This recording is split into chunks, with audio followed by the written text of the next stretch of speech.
बिहार में होने वाले आगामी चुनावों से पहले चुनाव आयोग ने मतदाता सूची के पुनर्निरीक्षण के लिए एक स्पेशल इंटेंसिव रिवीजन यानी विशेष गहन पुनर्निरीक्षण की प्रक्रिया शुरू की है। लेकिन इस प्रक्रिया के तहत नागरिकता और पहचान प्रमाणित करने के लिए केवल 11 तरह के दस्तावेजों को ही मान्य माना गया है। इन दस्तावेजों में से कई आम नागरिकों के पास उपलब्ध नहीं है और सबसे चौंकाने वाली बात यह रही कि आधार कार्ड, राशन कार्ड और यहां तक कि वोटर आईडी कार्ड को भी पूरी तरह से स्वीकार नहीं किया गया।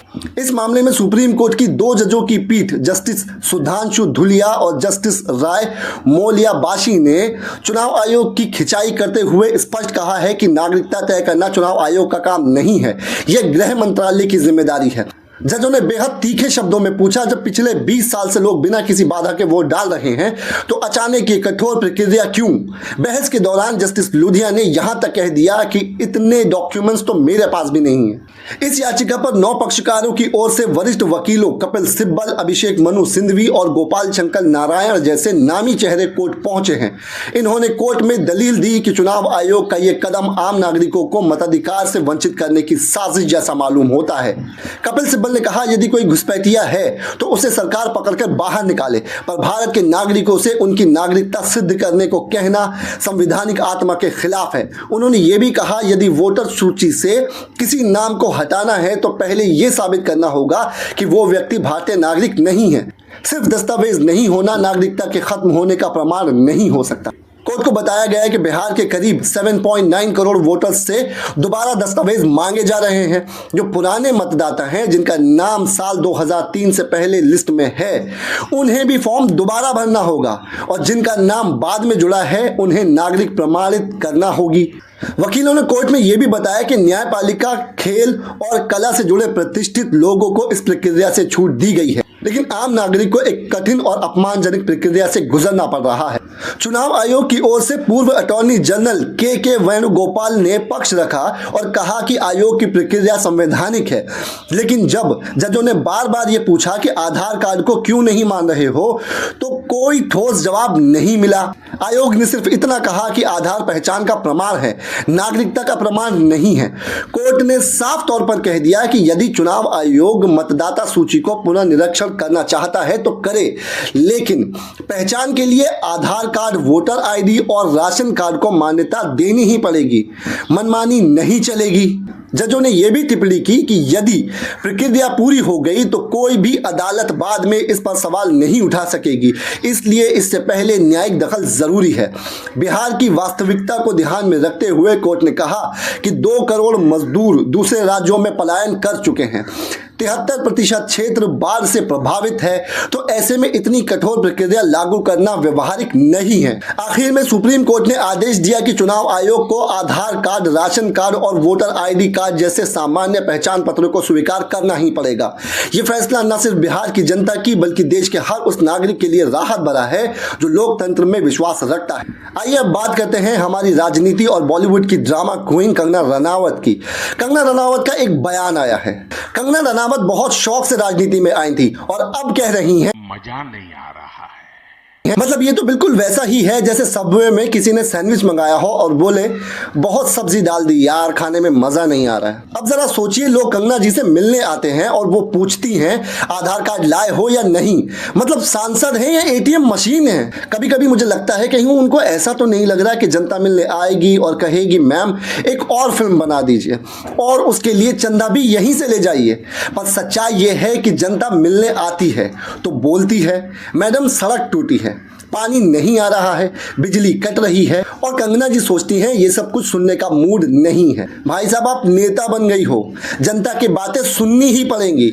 यहाँ कोई प्रमोशनल इंटरव्यू नहीं हो रहा है जो हर सवाल पर कह सको well it seems okay, well it was a very spiritual journey my foot. अब कंगना जी संसद पहुंची तो देखा कि सब नेता एक दूसरे से हंस हंस के बातें कर रहे हैं, तो कहती हैं मुझे लगा था कि ये सब तो दुश्मन होते हैं। मैडम, ये राजनीति है, WWE का रिंग नहीं है। यहाँ टीवी पर बहस होती है, साथ में चाय पी जाती है। मोदी जी, राहुल जी के झगड़े के बीच में कैंटीन में समोसे भी बंटते हैं। और बात सिर्फ राजनीति की नहीं है। कंगना जी ने पहले फिल्मों में काफी रोल किए हैं, कभी पायलट बनी बनी, कभी रानी लक्ष्मीबाई बनी, कभी इंदिरा गांधी बनी, लेकिन जनता ने हर बार कहा कि रोल अच्छा था इसलिए टिकट नहीं लिया है। अब लगता है कि राजनीति में भी यही हाल होने वाला है। आज हिमाचल में बाढ़ आई, लोग परेशान हैं, सड़कों पर कीचड़ है, लेकिन उनका सांसद दिखाई नहीं दे रहा है। लोग पूछ रहे हैं कि मैडम कहाँ हैं? जवाब आता है, हो सकता है अगली फिल्म की स्क्रिप्ट लिख रही हो। अब जनता को तो नेता चाहिए जो उनके साथ खड़ा हो, ना कि कोई स्टार जो मंच से सिर्फ भाषण दे और फिर मुंबई निकल जाए। राजनीति में आने का मतलब सिर्फ ये नहीं है कि आपको वीआईपी का पास मिल गया, बल्कि इसका मतलब है हर दिन जनता की तकलीफ को अपना बनाना, वरना जो आज ताज पहनाते हैं वही कल मंच से उतार भी सकते हैं। तो कंगना जी, ये कोई राजनीतिक ड्रामा नहीं है, ये लाइफ टाइम का रियलिटी शो है जहां टीआरपी नहीं जनता का भरोसा काम आता है। जिस जनता ने आपको जिताया है, अगर उसकी समस्याओं को सुनने में मजा नहीं आ रहा है तो शायद आप गलत शो में आ गई हैं। एक 18 साल के फ्रेंच जर्मन साइकिल चालक जो जून के महीने में ईरान में कहीं लापता हो गया था, अब ईरान में गिरफ्तार पाया गया है। ईरान के विदेश मंत्री अब्बास अराक्ची ने फ्रांसीसी समाचार पत्र ले मोंडे को बताया है कि उसे एक अपराध के आरोप में गिरफ्तार किया गया है। हालांकि उन्होंने ये नहीं बताया कि वो अपराध क्या था। अराक्ची ने केवल इतना कहा कि उस व्यक्ति की स्थिति को लेकर फ्रांसीसी दूतावास को आधिकारिक सूचना दे दी गई है। फ्रांस के विदेश मंत्रालय ने यह पुष्टि की है कि वो ईरानी अधिकारियों के संपर्क में है, लेकिन इस मामले पर और कोई टिप्पणी नहीं करेंगे। ये गिरफ्तारी एक संवेदनशील समय पर सामने आई है, जब फ्रांस और ईरान के बीच कूटनीतिक संबंध पहले से ही तनावपूर्ण है। इसी बीच संयुक्त राष्ट्र ने गाजा पट्टी में पहली बार 130 दिनों के बाद ईंधन पहुंचाने में सफलता पाई है। हालांकि संयुक्त राष्ट्र ने इसे अपर्याप्त बताया है।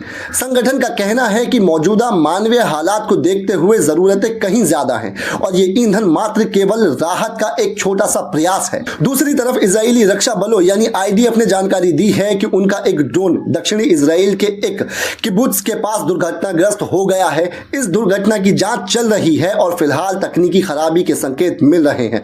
हालांकि कोई अंतिम निष्कर्ष अभी नहीं निकला है। वहीं इजराइल के प्रधानमंत्री बेंजामिन नेतन्याहू एक बार फिर घरेलू मीडिया को नजरअंदाज करते हुए अमेरिकी चैनल न्यूज मैक्स को इंटरव्यू देने जा रहे हैं। यह सिलसिला पिछले कई हफ्तों से जारी है। वहीं इजराइल के प्रधानमंत्री बेंजामिन नेतन्याहू एक बार फिर घरेलू मीडिया को नजरअंदाज करते हुए अमेरिकी चैनल न्यूज मैक्स को इंटरव्यू देने जा रहे हैं। यह सिलसिला पिछले कई हफ्तों से जारी है, जहां वो इजरायली पत्रकारों से दूरी बनाकर विदेशी मीडिया के माध्यम से अपनी बात जनता तक पहुंचा रहे हैं। नेतन्याहू के इस रुख को लेकर इजराइल के भीतर आलोचना भी तेज हो रही है, लेकिन उनकी रणनीति फिलहाल नहीं बदली है। फिलहाल इन सभी घटनाओं से साफ है कि पश्चिम एशिया और उससे जुड़े क्षेत्रीय और वैश्विक रिश्ते लगातार डिसबैलेंस के दौर से गुजर रहे हैं। चाहे वो गाजा में मानवीय संकट हो, ईरान में विदेशी नागरिकों की गिरफ्तारी हो या इजरायली नेतृत्व की मीडिया से दूरी हो, हर एक पहलू एक बड़ी कहानी का हिस्सा बनता जा रहा है, जो आने वाले समय में और गहराई से सामने आ सकता है।